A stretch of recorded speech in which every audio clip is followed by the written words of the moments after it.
Ok, vamos a hacer este ejercicio que dice, considera una espira de alambre circular de radio A ubicado en el plano YZ y que porta una corriente constante I, como en la figura.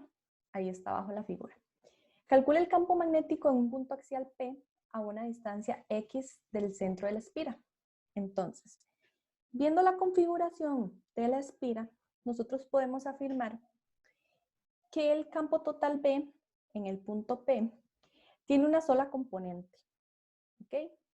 La componente que mantiene es la componente X. ¿Ok?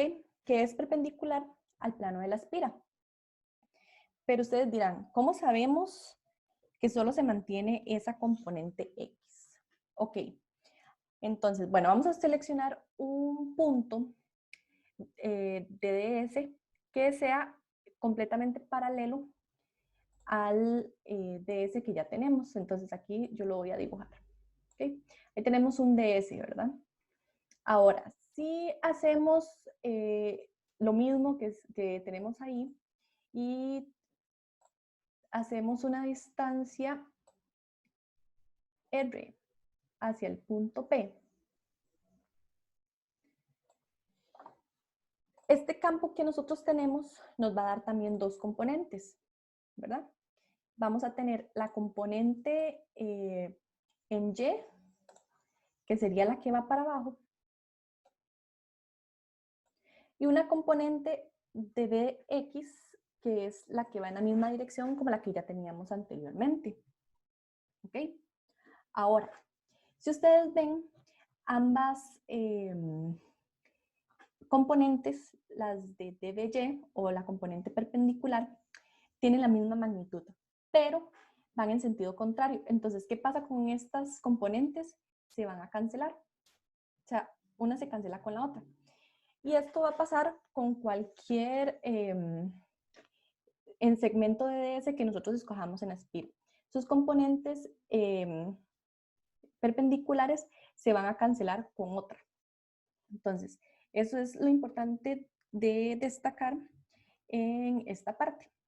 Ahora, ok, ya que tenemos eso, vamos a proceder a calcular el campo con la ecuación de Biot-Savart o la ley de Biot-Savart. Entonces, ¿cómo se expresa esta ley? Esta ley dice que un segmento infinitesimal del campo va a ser igual a mu i entre 4pi por el ds cruz r techito, que es el vector unitario r, entre r cuadrado. R cuadrado es la distancia del segmento, ¿verdad? De ese, al punto donde estamos calculando nuestro campo. Ahora, vamos a observar algo. Ese ds es perpendicular a este vector unitario r. Entonces, podemos expresar, bueno, primero vamos a expresar el campo en su forma de magnitud, que sería dB es igual a I mu sub 0 y 4pi. La magnitud del producto cruz entre R cuadrado. ¿Ok? Ahora, vamos a definir ese ds cruz R. Entonces, ese ds cruz R, como habíamos visto en física 1, esto es igual a la magnitud de ds por la magnitud del vector unitario por el seno del ángulo. Ese es el ángulo que hay entre los dos vectores. Como ya habíamos dicho anteriormente, como los vectores son perpendiculares, el ángulo entre ellos va a ser 90. Entonces, esto nos daría que es ds, ¿verdad? Punto. La magnitud de un vector unitario es 1 y el seno de 90. Y esto nos da como resultado ds. ¿Ok? Entonces, nuestra expresión para el dB nos va a quedar de la forma mu sub 0 i entre 4pi ds entre r cuadrado. ¿Ok? Ahora, ¿qué nos falta de definir acá? Nos falta definir digamos, cuál es el valor de ese r. ¿Ok? Entonces, vamos a utilizar ya los conocimientos trigonométricos que teníamos en el colegio. ¿Ok? Si ustedes ven, esto que voy a marcar acá en rojo, eso también vale A, porque es el radio de la espira. Entonces, ese vale A. Del centro de la espira a P nos dice que vale X. Entonces, lo que tenemos es un triángulo de esta forma, ¿verdad? Donde acá está el ángulo zeta. Tenemos un ángulo recto acá con el eje. Entonces tenemos que esto es R, esto es X y esto es A. Entonces nosotros podemos dar el R en términos de A y X. Entonces, por Pitágoras sabemos que la hipotenusa al cuadrado es igual al cateto al cuadrado más el otro cateto al cuadrado, ¿verdad? Entonces ya tenemos el valor de R cuadrado, ¿ok? Entonces podemos sustituirlo en esta ecuación. Entonces nosotros tenemos que esta ecuación también se ve de la forma como mu sub 0 i entre 4pi ds entre a cuadrado más x al cuadrado. ¿Ok? Esto es la definición para la componente bueno, para el campo total. Pero lo que a nosotros nos interesa es la componente X, ¿ok? Entonces, nosotros vamos a sacar la componente X de la siguiente forma. ¿Ok? Si ustedes se vienen acá atrás a la imagen, van a ver que, aquí se los voy a señalar. Esto es como componentes, bueno, la parte de componentes vectoriales que se ve en física 1. ¿Ok? Entonces, a nosotros nos interesa el d de x. ¿Cómo sabemos cómo se expresa ese d de x? Ese d de x es igual a db cos de zeta. ¿Ok? Porque el ángulo está acá y el dbx es adyacente. Entonces sale esta fórmula de db coseno de zeta es igual a dbx.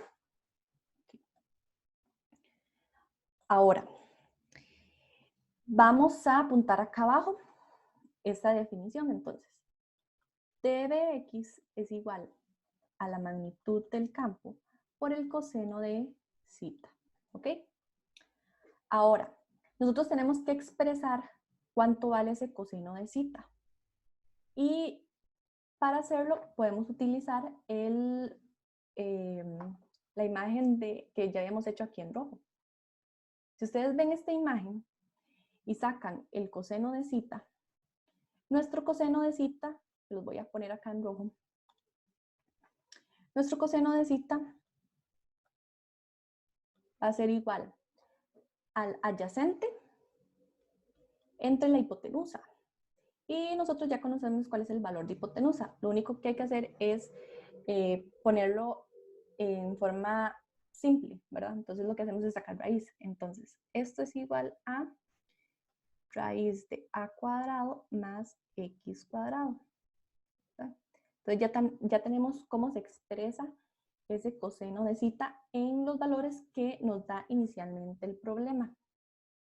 Ahora, ya voy a sustituir los valores en la ecuación inicial, todos los valores que ya hemos sacado. Entonces, ok, tenemos que db es igual a mu sub 0 i entre 4pi ds entre cuadrado más x al cuadrado. ¿Ok? Ahora sustituimos el coseno de zeta. El coseno de zeta es igual a raíz cuadrada de a al cuadrado más x al cuadrado. ¿Ok? Ahora, queremos calcular ya la expresión del bx sin su forma diferencial. Entonces, lo que hacemos es integrar a ambos lados. ¿Ok? Entonces vamos a integrar a ambos lados y tenemos que bx es igual a mu sub 0 i entre 4pi. Voy a unir estos a cuadrado más x cuadrado en un solo término. Entonces nosotros tenemos que este a cuadrado más x cuadrado tiene potencia 1.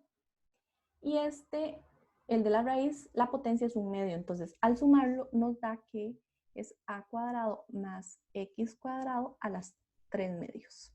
¿Ok? Aquí arriba vamos a poner a. Y aquí lo único que integra es el ds. Aquí lo vamos a poner como una integral cerrada, porque es una espira cerrada. ¿Ok? Ahora, ¿qué sabemos que es ds? Pues este ds es justamente la circunferencia del círculo, o sea, de la espira.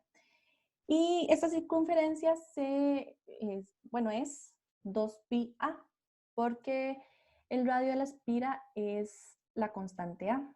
Entonces, procedemos a sustituirlo y tenemos que el resultado es el siguiente.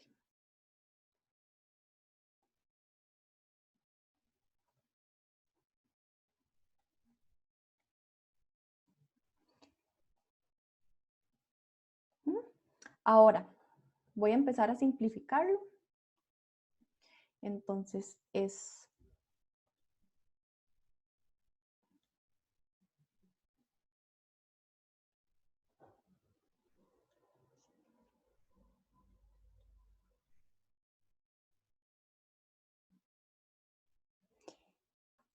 y este es el valor del campo para una espira circular.